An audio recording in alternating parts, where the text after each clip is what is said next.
What is up, and I welcome each and every one of you back to a brand new Civ 6 Deity 5 Unknown Strats video. Yes, that is right. Today we're going to be looking at the top 5 unknown strats, and as always, I hope you're all having fantastic days, and if not, I hope I can make your day just a little bit better. I'm going to be talking about some strategies right now that are unknown, lesser known, really haven't seen much talk about them, quite honestly, so yeah, I'm going to try to put them in the limelight right here, and without further ado, let's get started with number 1, Tomyris Religious Victory. Now, a Tomyris Religious Victory is, it's weird. It's possible for sure. You might be thinking about it because, the Kurgan gives you a lot of faith. You can use that faith, get a few holy sites, get the strategic improvement that gives you faith for each pasture tile. It could work. But what you guys don't know is that Tomyris' unique ability, all units heal 30 health after killing a unit. It works for missionaries and apostles as well. So what that means is you get an apostle or a few of them, you get the debater promotion, you get theocracy, you have super strong, super chunky apostles, you go in, you even have in that one policy card that gives you 10 combat strength for all those guys.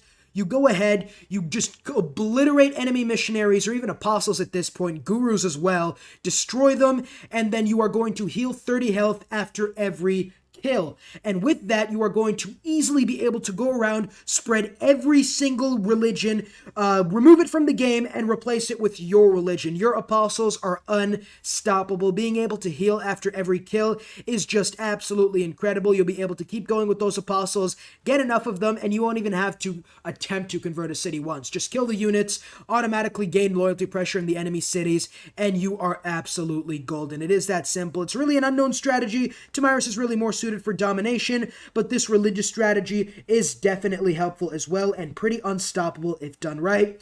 The second tip I have, I don't know if I should include the strategy or not because I haven't tested it myself.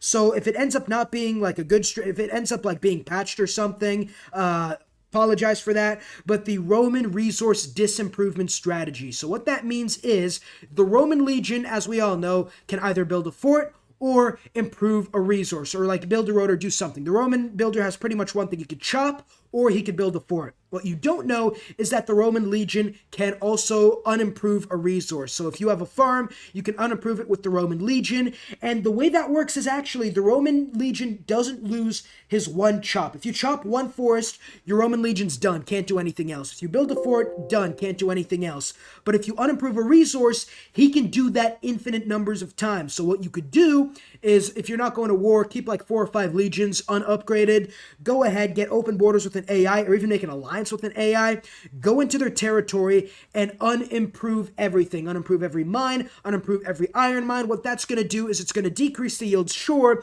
but the AI is also going to be building more builders, and there's just it's going to be a waste because every time they do build something, you're just going to unimprove it right after. So you're going to be wasting the AI's production, you're going to be wasting the AI's time, you're going to be wasting the resources, lowering all their yields as well, making it so that, especially if you use a strategy early game, it is super duper effective. It used to work before. I haven't done this strategy in a number of years. It's really fun, so they might have patched it. If they did, I apologize, but yeah, this was a broken strategy when it a few years ago. Now, after that, we have a strategy that I know is good, and that is, a lot of people know about it, but it seems like not a lot of discussion is made about it, and that is the Divine Spark Oracle Pingala strategy. Now, for those of you who don't know, Divine Spark gives you 1 extra great person point per district, right? Holy Site, Campus, Theater Square, blah, blah, blah. That's 1 great person point extra. The Oracle gives you 2 great person points of every type extra, so that is another +2. You have to build the district first, obviously, but it's +2 of that, so now you have 3 great person points extra, plus, let's say the 1 from the campus you're going to be getting automatically. So if you get these 2, you're getting 4 great people points. After that, if you get Bologna is going to give you an extra great person type per district. That puts you at 5. And then Pingala's 3rd promotion gives you a 50% increase in great person points generation. 50% of 5 is about 2.5. That puts you at 7.5 great person points, rounded down to 7. So by just building 1 campus, you're going to be getting, with the Oracle and Pingala's 3rd promotion, you're going to be getting 7 great scientist points in that city. You want to know how many great scientist points you need to get the first great scientist? Anybody? 60. 60. So with this strategy, within 10 turns, you are going to be able to get the first grade scientist. This strategy is so underutilized, talked about, under really used. I think mostly it's because they made it so the AI prioritizes Oracle a lot more. But I'm telling you, you get the Divine Spark Pantheon, you get the Oracle, rush it down, play China, whatever it takes. You get Pingala's third governor promotion. You are absolutely going to get every single great person point. You do this strategy on Russia, with already their insane great person generation, it's just a wrap right there. It is. You might as well go to Subway and get yourself a fucking wrap, because that's what it is. Game over. And this strategy is just, it's a really fun strategy to work. Really works as well. Make sure Bologna's in the game for extra great people points. And by the time you get library, university, and like research lab, you're going to be getting double-digit great person points in one city. Absolutely insane. But yeah, that's pretty much going to be that strategy. Next up, strategy number 4. We have the Mayan builder spam. Now what that is, so for those of you who don't know, every time a Mayan settles a city within about 6 tiles of their capital city, they are going to get, obviously, they're going to get one builder, a free builder in their city. They added it with the April update. Now, with Ancestral Hall, you're going to be getting 2 builders, because Ancestral Hall also gives another builder per city settled. And if you settle it within 6 tiles, they both stack, you're going to get 2 builders. Now, here's the thing.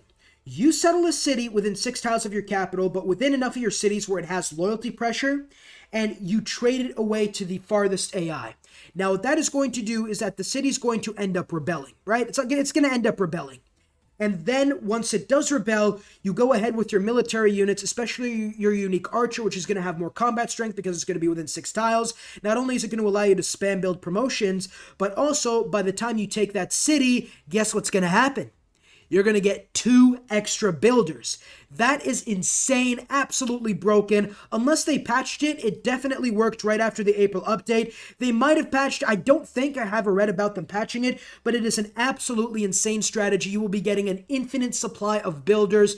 Absolutely insane. You rinse and repeat until you have like 50 builders lying around doing nothing, and you are just golden. You save those builders even for the late game when you're doing the Space Race project. You go ahead and then you get, I think it's Reina's last promotion, where you're able to use builder charges on city projects. You do that, it's either that or a wonder, I'm not too sure. But you do that, you're going to have like 50 builders lying around, you're going to be able to boost spaceship parts so damn fast. It is absolutely insane. This Mayan builder strategy is not talked about enough. I'm not too sure if they patched it, they might have, but as of about a month ago, I think, it was still working. After that, the final strategy we have is the Eleanor City trade strategy. Now, I did talk about this in my other video about the 7 unknown tips for deity, but this one is more specific to Eleanor. Now, for those of you who don't know, when a city rebels to Eleanor's empire, it doesn't go to the free city stage. Usually it goes, rebels to a free city, and then it asks to join the closest empire after like 10 turns. But with Eleanor, they skip the free city phase and immediately go back to you. So how this works is, you go ahead, you trade away one of your cities, right? You make sure you build up a nice city that's close enough to your empire where it's going to rebel to you. Eleanor's got a lot of great works and loyalty bonuses, so that's not going to be too hard. You go ahead, you're going to go ahead and improve the city, maybe get some iron, horses, a few luxuries. You're going to trade it to an enemy empire. It's going to rebel back to you in 3 turns. 3 turns, it's going to rebel, going to come back immediately to you. You trade it away again, and by the way, cities get a lot of resources in Civ 6, especially if you can increase the population to like 5 or 6. It's going to be worth a lot of money and luxuries. You keep doing that, and you suck the enemy AI dry. Just no drops whatsoever are left. You are going to be getting everything the AI has, all the great works, all the money, all the luxuries, everything, and you're not even going to lose the city. You're going to lose like 3 turns of the city for every trade. That is really, really worth it, and it is a super good strategy on Eleanor. Kind of a cheap strategy, yes, but this strategy is absolutely broken. That is going to do it for this video. I hope you all enjoyed. If you have, don't forget to like and subscribe. Leave a comment. Helps me out a ton. And yeah, we're going to do the face reveal thing next week. We're face reveal Q&A. So let me know down below in the comments if you guys have any questions for me that you do want to answer in the Q&A. And yeah, without further ado, I will see you all in the next video. Peace. Huge shout out to my members, Cash Christian, Ben Ownby, John Blair, Jackson Perez, Polaris Gaming, Jeff Utzler, Kim Cosmos, and a really special shout out to my Oh My God subscribers, Robert and Overflow of Amenities.